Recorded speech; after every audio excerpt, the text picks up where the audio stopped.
my friends. Hope this day finds you safe, healthy, happy, and thriving wherever you are, whatever you're doing. I hope you are living your best life and just enjoying yourself. If you're not having a good time, find something else to do. It's all about enjoying life. That's what we're here to do, is to enjoy life, to just make the most of it, to live the best possible life we can live, to live that next highest vision of us, of each and every one of us, that next highest vision. What is that for you? What is your next highest vision? And are you living it? Are you there? I don't know the answer for myself. It's something I listen to each and every day. It's really funny. Okay. I got a text message here that I just needed to respond to. There you go. Anyway, that was important. It's the young fellow who mows my yard. So I had to respond to him, man. A little CBD infused coffee. You all know about that, right? Afternoon coffee. Let's see what Dr. Holmes has to say here today. And I don't have my light on. So how do I do this? Well, you know what? Let's bring a ring light down a little bit. I won't do the greatest thing for what I look like, but at least I can read what I'm saying here. Knowing that the law of God is perfect, I lay aside all fear, uncertainty, or doubt. There is no burden whatsoever in my consciousness. I live in the kingdom of heaven now. I rejoice in the divine presence. I bathe in the sunlight of eternal truth. I consciously enter into the benediction of peace. And so it is. I love that. That's excellent. Consciously live in the benediction of peace, or move into the benediction of peace, I think is what it said. That's fabulous. Get that light out of my eyes a little bit, the reflection. You know, someday somebody's going to invent a pair of glasses that I will get that will get that glare out of my eyeballs. But until then, we'll have to do the on and off with the glasses thing. So what are you doing today? You know, you heard me last many months talking about my work is seeing the presence of God in everyone and everything. And that is, you know, my favorite definition of spirituality is Ernest Holmes' one-sentence definition of spirituality. Spirituality is the constant and consistent attempt to see the presence of God in everyone and everything. You know, and I find as time goes by, it's always easier to see the presence of God in everything, not so much in everyone. And it has been my work to really kind of recognize that I am just one with everyone. There is no place where I end and you begin. There is no place where you end and I begin, or anyone else. There's just one of us here, and we are all the same thing. Yesterday, I just said, you know, in the reels that popped through my phone, and sometimes I wish I didn't see reels because I spend way too much time watching them. But reels were going by, and there was a short clip of an interview that Drew Barrymore did on her show with former First Lady Michelle Obama, who I to this day believe, and will always believe, that she is singularly our most important First Lady, and our First Lady to be most admired, I believe, just because of who she was, what she'd accomplished in her life, who she is now. But Drew Barrymore was talking to her about, with all the trials and tribulations and all the things that life presents, all the vicissitudes of life, how does Michelle Obama keep her positive attitude around people and what she thinks about people and how she interacts with people? Michelle Obama had a very interesting response. She said she had been to the most powerful tables in the world. She'd been to countries all over the world. She had met all kinds of people at all different layers of society. And what she had discovered is that we're all the same. Everybody is the same. People are all the same. And I was fascinated by that response, because she basically she drew no lines between kings and queens and people she had met on the street. Everybody, she said, approaches life, moves through life with their individual fears and concerns and uncertainties, but we all have them. And I found it a fascinating response, just because immediately, of course, I went to what I'm trying to accomplish in my life, which is to feel that way about everyone, to feel that oneness of life, to feel that I am as much a part of you as you are part of me. And one of the things she said that I really, really, really got, and this resonated with me to my very core, is this kind of eliminates judgment in my thought anyway. She mentioned racial slurs, and she said when she is on the receiving end of that, or anything where people are digging at her or taking a shot at her or whatever, it's the old idea that people who are like that, people who use racial slurs and stuff, it says a whole hell of a lot more about them than it does about the person to whom they're directing that slur. But what Michelle Obama said was, she looks at that person and she thinks, what has happened to you?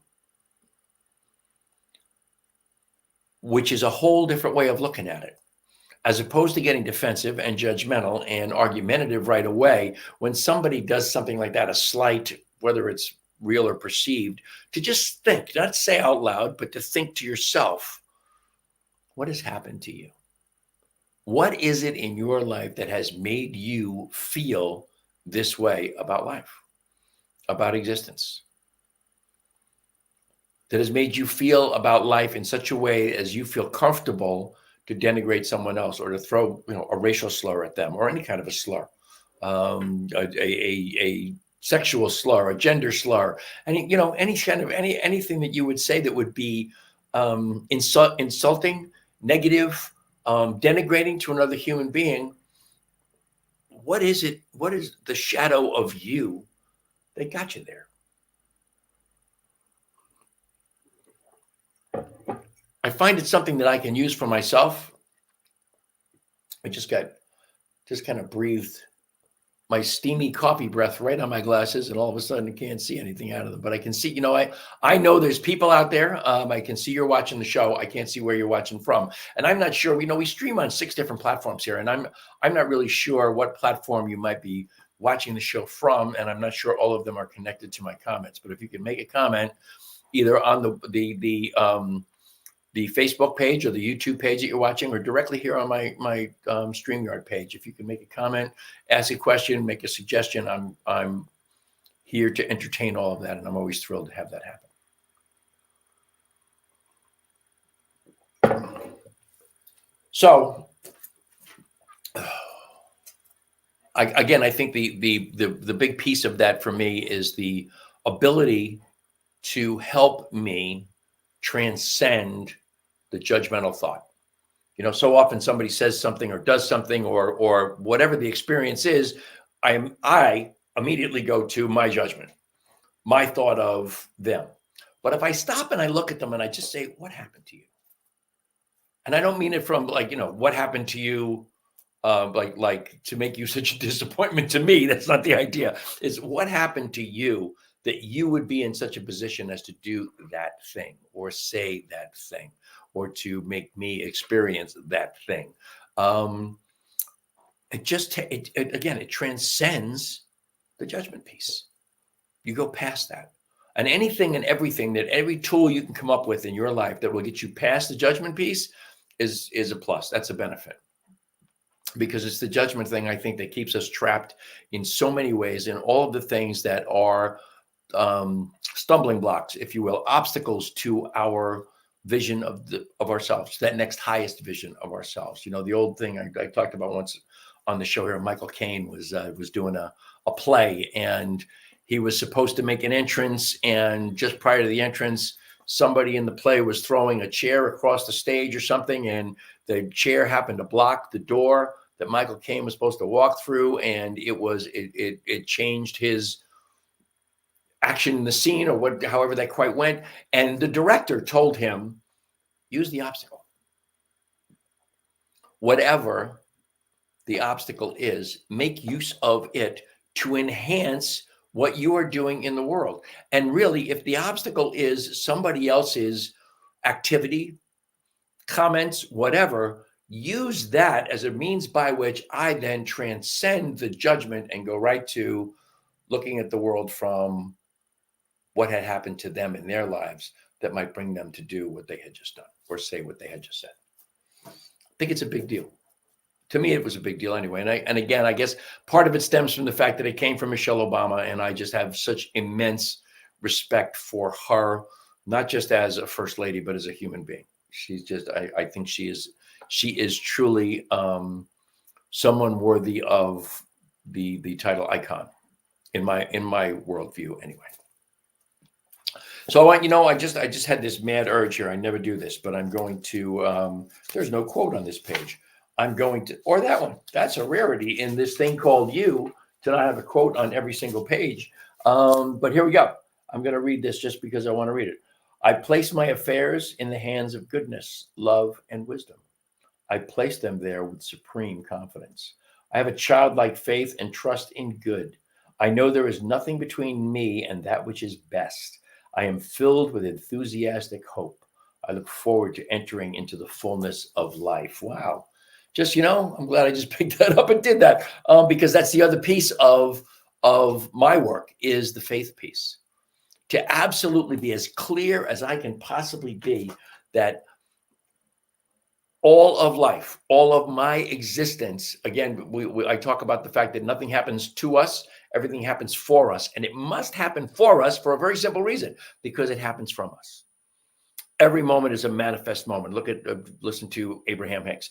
Every moment is a manifest moment. And if it's a manifest moment, it's manifested from my thinking, my belief system, my faith in my cosmology, my worldview.